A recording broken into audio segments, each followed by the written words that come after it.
Soundwave superior, Constructicon inferior. Who are you calling inferior?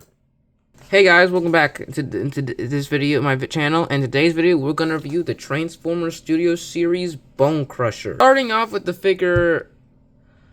Okay, let's get the negatives out of the way. First off, he is just way too fat. Unlike in the model, he was a lot more thinner. Like this big bucket makes him so fat. Like probably because of his alt mode, that's why he's so fat. But the worst part is probably his arms. I mean, the fact that he's so wide does make him look a little adorable, but these arms are just bad.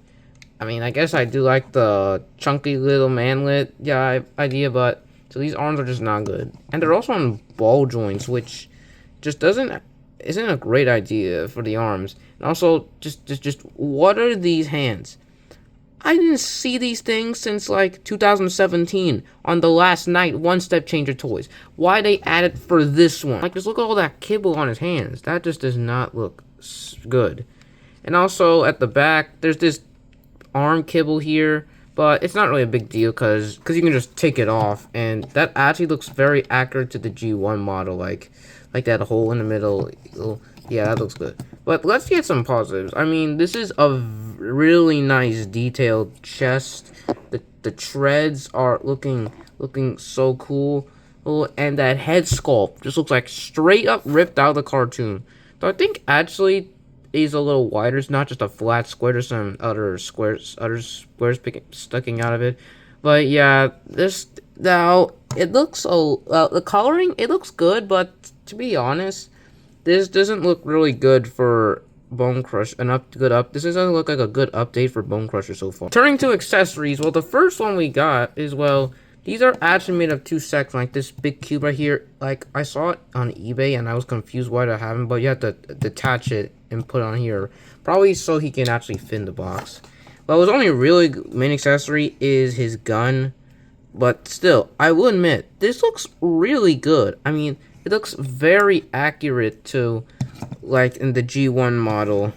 So yeah, now it can go blasting off in the Autobot ship. Now for articulation. Sadly, his head's just on a swivel. Well, it makes sense because his head's just a big square.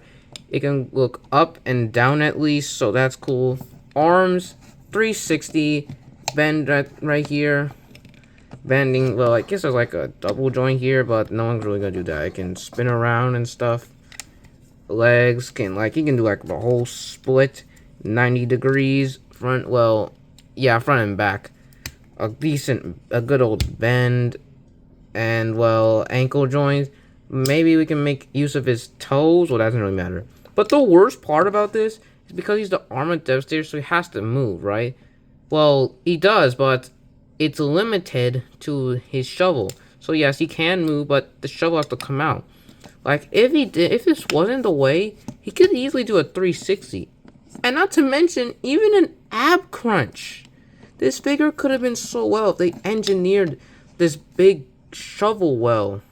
So yeah, articulation isn't looking good for this guy. Here's the next to his Superior Subject Sound Legacy Skyquest and Studio Series RC. Turning on to transformation, you first gotta flip the shovel down, put in his head, move this giant section. Well, you gotta move the arm first.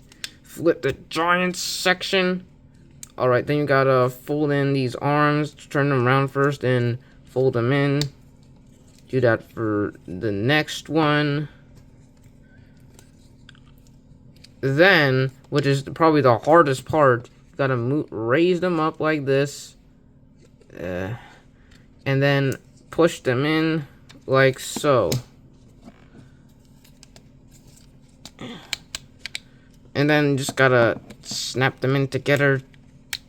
Yeah, like that. Move the front of the bulldozer.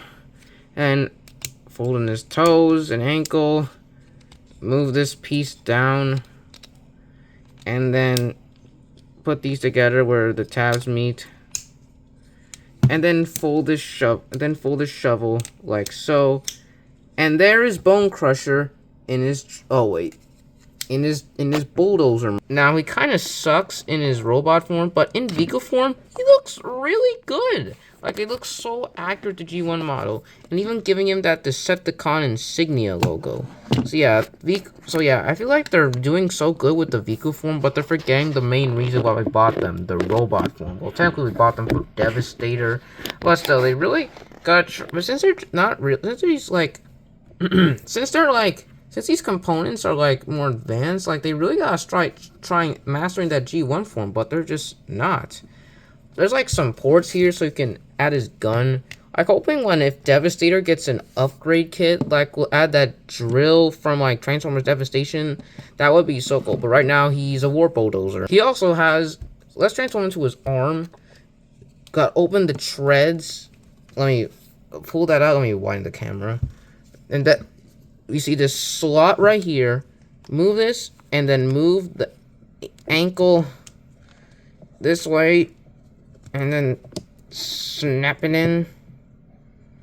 Yeah, this is a tough part. Like I was saying, you snap it in, and the shovel, and yeah, this is Devastator in his armor. And honestly, this doesn't look half bad. So which is probably why Bonecrusher was so limited and stuff.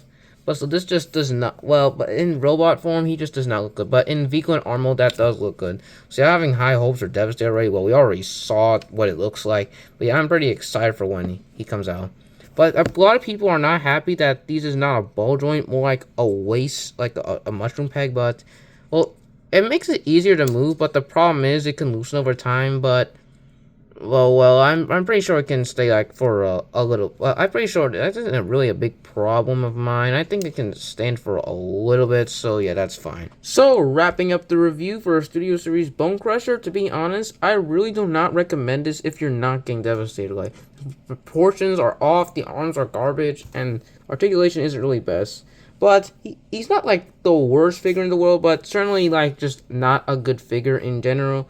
But maybe if you really want a Decepticon soldier, like you can't find any more, and you like the design, I guess I will recommend it. That's it. The video. That's it. Gonna be for this video, guys. Make sure you watch more videos on my channel, because next time we're gonna review Ray Fillet from Unit Mayhem, and I'll see you on the next one. Bye bye.